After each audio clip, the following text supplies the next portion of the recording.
ફરી એક વખત નર્મદા જિલ્લામાં ભારે રાજકીય ગરમાવો છે। આમ આદમી પાર્ટીના ધારાસભ્ય ચેતર વસાવાને રાજપીપળા ખાતે એલસીબી ઓફિસ લાવવામાં આવ્યા છે, ત્યારે ડેડીયાથી અહીંયા પોલીસ અટકાયત કરીને અહીંયા લાવી છે। મોટી સંખ્યામાં સમર્થકો છે, ભારે વિરોધ પોલીસ વિરોધ સૂત્રોચ્ચાર કરવામાં આવ્યા છે। ત્યારે આપણી સાથે પ્રમુખ નિરંજનભાઈ છે, એમને પૂછ્યું, નિરંજનભાઈ, ચેતરભાઈને અહીંયા લાવ્યા છે, શું કહેશો?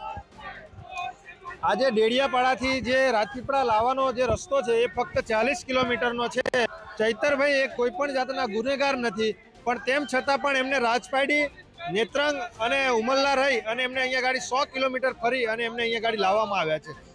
આજે જે ત્યાં ગાડી સંકલનની મિટિંગ હતી એમાં ડેડિયાપાડા અને સાગબારાના તમામ ચૂંટાયેલા પ્રતિનિધિઓ અને ધારાસભ્યશ્રીને એમને આમંત્રણ આપ્યું હતું।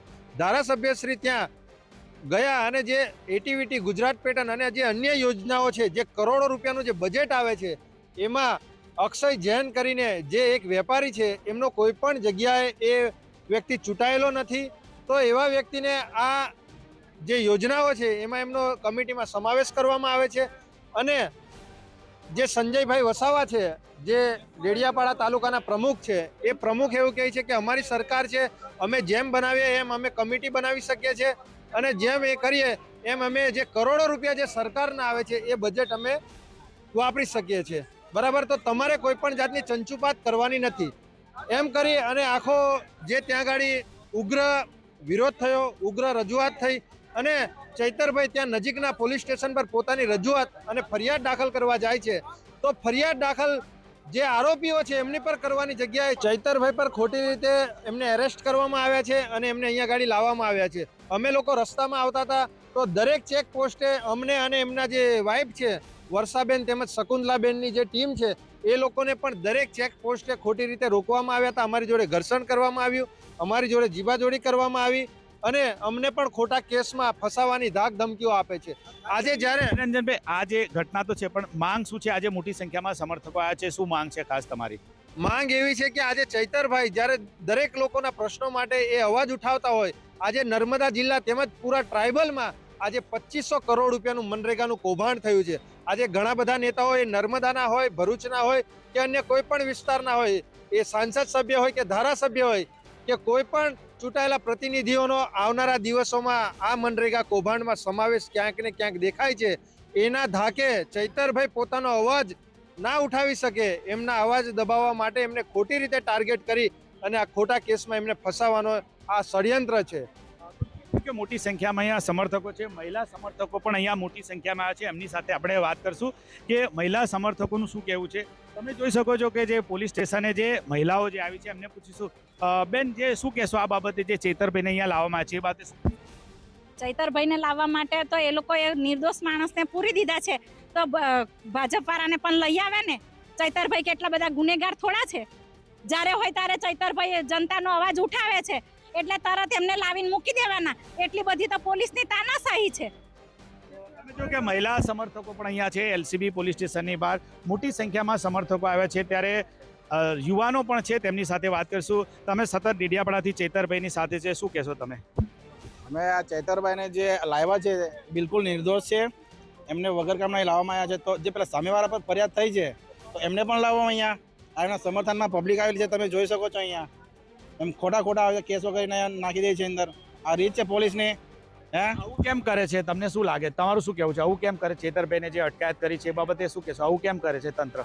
આ તંત્ર આ બધું ભાજપની સરકાર છે। ભાજપની સરકાર તો બધી એવું કહે છે કે અમારથી તમારથી થાય તે ઉખાડ લેજો એવું કહે છે, એટલે સરકાર કહેવા શું માગે છે? આજે અમારા નેતા છે ડેડિયાપાડાના ધારાસભ્ય ચૈતરભાઈ વસાવા, એકદમ જે સત્યનો અવાજ ઉઠાવે છે, તો કમ આ બધું કરે છે ભાજપ।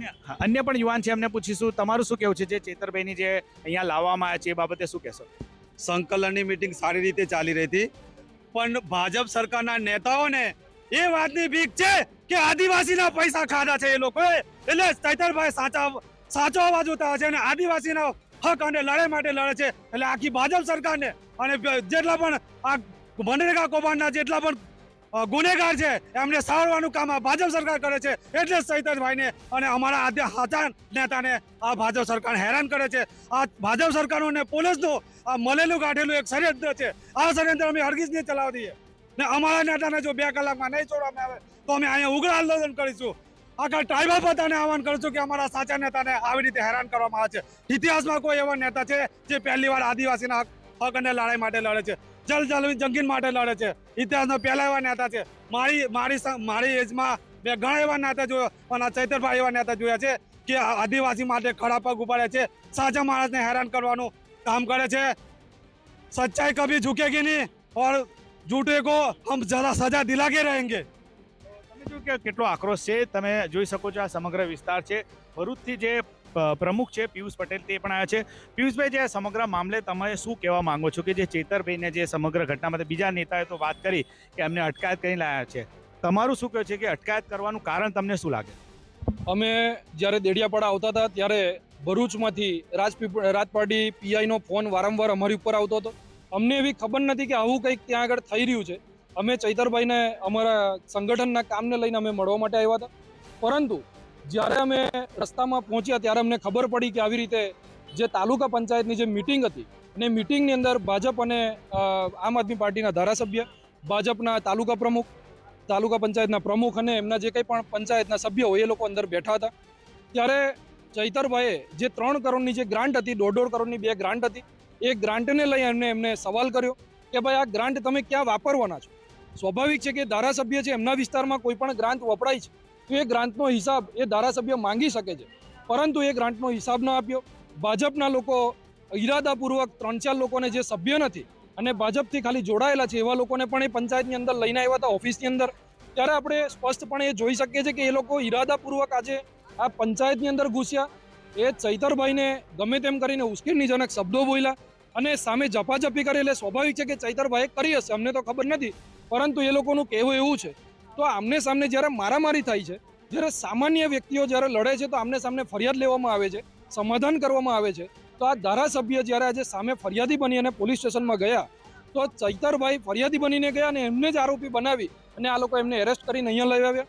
આપણે સૌએ જોયું કે હજી સુધી ભાજપનો એક પણ વ્યક્તિ અહીંયા આગળ આવ્યો નથી અને પોલીસ સ્ટેશન જે દેડિયાપાડા હતું ત્યાં આગળ તાલુકા પંચાયતના જે પ્રમુખ છે એની ગાડી પણ બિલકુલ પોલીસ સ્ટેશનના પ્રાંગણની અંદર પડેલી હતી. અને એ પંચાયતના સભ્ય, તાલુકા પંચાયતના સભ્ય, ભાજપના જે કંઈ પ્રમુખ છે તાલુકાના, એ લોકો પણ ત્યાં હતા. તો એ લોકોને કેમ એરેસ્ટ કરવામાં આવ્યા, કેમ ધારાસભ્યને એરેસ્ટ કરવામાં આવ્યા? તો એની પાછળનું કારણ એવું છે કે 2500 કરોડનું જે કૌભાંડ આ લોકોએ જે બહાર કાઢ્યું છે અત્યારે ચૈતરભાઈ, એ કૌભાંડ બહાર આ લોકો બીજા નેતાઓ એમના ના ફસાય એટલા માટે જે પોલીસ છે એ એમને છાળવી રહી છે. બીજું કે આ જે ચેતરભાઈના સમર્થકમાં મોટી સંખ્યામાં અહીંયા પોલીસ સ્ટેશનની બહાર સમર્થકો આવ્યા છે, ત્યારે આ મામલે સમર્થકોએ શું કહ્યું તે આપણે જોયું. નરેન્દ્ર પેપરવાલા, ગુજરાત તક, નર્મદા.